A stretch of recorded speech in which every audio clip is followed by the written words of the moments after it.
America is a great country, and America is a country that was founded on the premise of white supremacy and white superiority. I know you have heard in this entire debate, well, there's a difference between heritage and hate. And there's a difference between Southern culture and slavery. And the monuments are celebrating heritage. They're celebrating culture. They're celebrating Southern pride.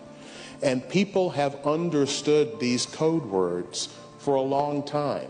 So, I grew up in Memphis, Tennessee. And what greets me as a citizen of Tennessee when I go to my state capital in Nashville, where my grandparents lived? Nathan Bedford Forrest.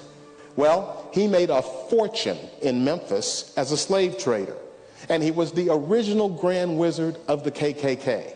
He led a Confederate massacre of black soldiers and white soldiers, American soldiers, during the Civil War.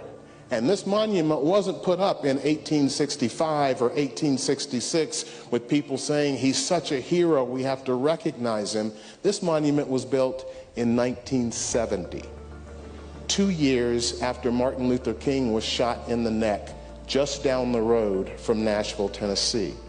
And we'll come to that timing as we go through this, because the timing of these monuments, I think, suggests something that's very important in terms of understanding what they're about. When were these monuments built? There were two spikes between the end of the 1800s and about 1921. What else was going on at the exact same time in America? The fact that this was normal, the fact that this was behavior that didn't really shock anybody, tells you something about how deeply white supremacy has been ingrained into American culture. 1921. The black community in Tulsa, Oklahoma was one of the most prosperous communities in America, and the whites there decided they weren't gonna have it. So they simply burned it to the ground. Almost 300 people killed. That's what was going on at the exact same time. Was this explosion of Confederate monuments, an explosion of thanks and praise for people who had done nothing other than fight to maintain white supremacy and slavery. When you think about when these monuments were built and what else was going on in America, it tells you something about the motivation. So how about that second, 1947 to 1968?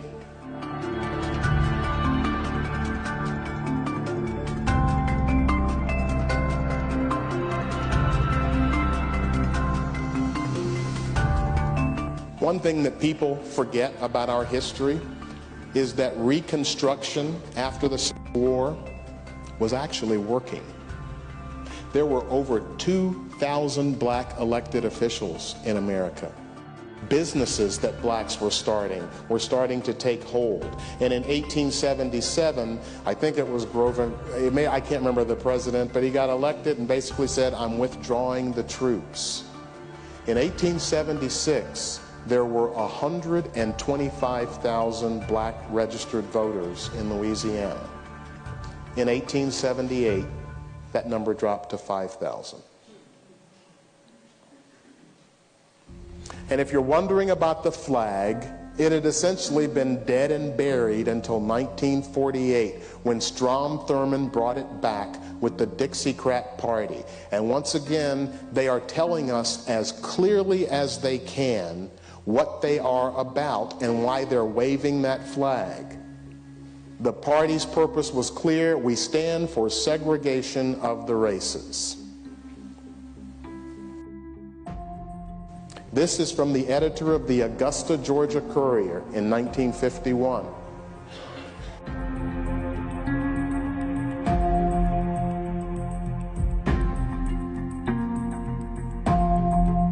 Folks, they are saying it as plainly as they can. And yet we are still having a debate in this country about what this stuff means. I am going through this to try and show you the events that were happening at the same time that this second explosion of monuments in the South to Confederate heroes was being built. And then this happened in '63. Segregation today, segregation tomorrow, segregation forever, and just a few weeks later, the Confederate flag was flying over the University of Alabama. And in September of 1963, these 4 girls got blown up in this church. This was the young girl that survived. These are the faces of people watching the bodies being taken out of the church. This is what was happening as the second explosion of Confederate monuments was happening in America. So, some of these statues are coming down. They're being removed in the dark of night because the city officials don't want to remove them in the day because there might be disputes, there might be violence, there might be fighting. My only point is this: there is a movement in America that has not been in existence in my lifetime. I was 11 years old in Memphis when King was shot and killed, and I was young, but I was old enough to know enough. And what I'm telling you is the discussions about racial equality that were going on then are nowhere near as deep, as intense, and as revealing as the discussions that are going on today. As scared as I feel and as frustrated as I feel with what's going on in this country, there is a part of me that says we are on the cusp of something. This is a freaking tipping point.